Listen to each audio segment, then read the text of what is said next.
So guys, আমি পলাশ বিশ্বাস মোরাপাড়া জমিদার বাড়ি পার্ট 5 পিছনের অংশ নিয়ে বরাবরের মতো হাজির হচ্ছি। দ্বিতল এই জমিদার বাড়িটি 95টি কক্ষ রয়েছে। এছাড়াও পুরো জমিদার বাড়িটিতে রয়েছে একটি নাচঘর, অর্থাৎ প্রত্যেকটি রাজবাড়িতে চিত্ত বিনোদনের জন্য একটি নাচঘর থাকে। বিভিন্ন রাজাদের সমাগমে এই নাচঘরটি একসময় আলোকময় উজ্জ্বল ছিল। প্রাসাদটি একটি অফিসিয়াল কাজের অংশ, যেখানে ঘোড়া ও ঘোড়ার গাড়ি রাখার জন্য একটি আস্তাবল ছিল। পাশাপাশি কর্মচারীদের ছিল থাকার ঘর। এই জমিদার বাড়িটিতে বেশ কয়েকটি মন্দির ছিল। এর মধ্যে একটি বড় মন্দির, যার উচ্চতা প্রায় 30 ফুট উঁচু। এই প্রাসাদটিতে রয়েছে একটি ভাণ্ডার, যেখানে সারা বছরের শস্য জমা রাখা হতো। এই রাজবাড়িটিতে ছিল একটি কাচারি ঘর, যেখানে রাতের বেলায় কর্মচারীদের সমাগমে মুখরিত ছিল।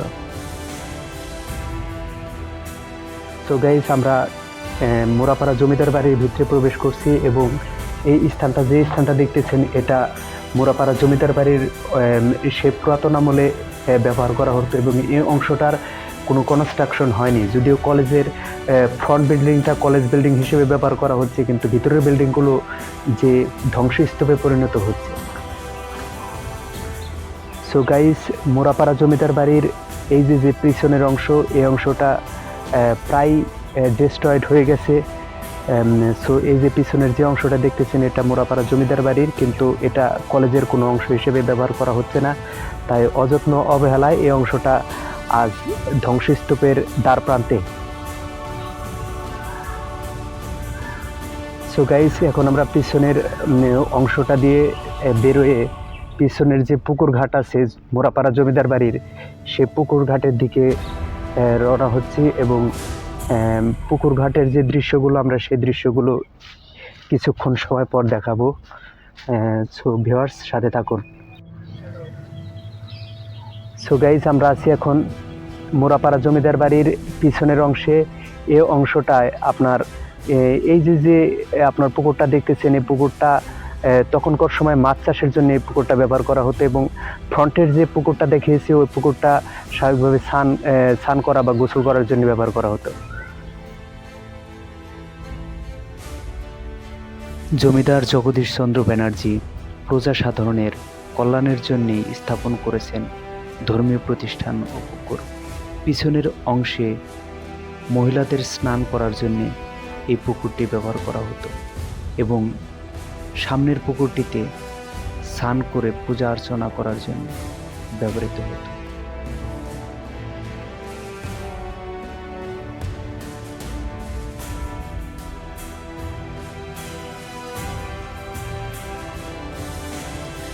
প্রতাপচন্দ্র ব্যানার্জি 1889 সালে ভবনের পিছনের এই অংশটি নির্মাণ করেন, যা আজ প্রায় ধ্বংসের দ্বার প্রান্তে। পিছনের এই অংশটার আদলে ও আরও একটু আকর্ষণ বর্ধন করে সামনের অংশটি নির্মিত। প্রাচীন এই জমিদার বাড়িটির এই অংশটি বসবাসের পাশাপাশি বিভিন্ন কাজে এসব অংশ ব্যবহার করা হতো। এই অংশে ছিল অতিথিশালা ও বৈঠকখানা।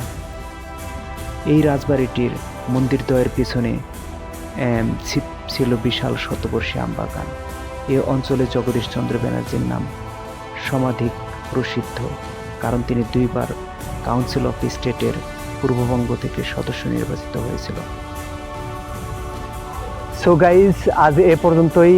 ভালো থাকবেন, আমাদের পাশে থাকবেন এবং আমাদের পাশে থেকে সার্বিক সহযোগিতা করবেন। আমাদের ইউটিউব চ্যানেল এবং আমাদের ফেসবুক পেজ দুইটাই লাইক, কমেন্ট, শেয়ার দিয়ে আমাদের সামনে এগিয়ে যাওয়ার পথ সুগম করে দিবেন। ওকে, গুড বাই, ভালো থাকবেন, থ্যাংকস।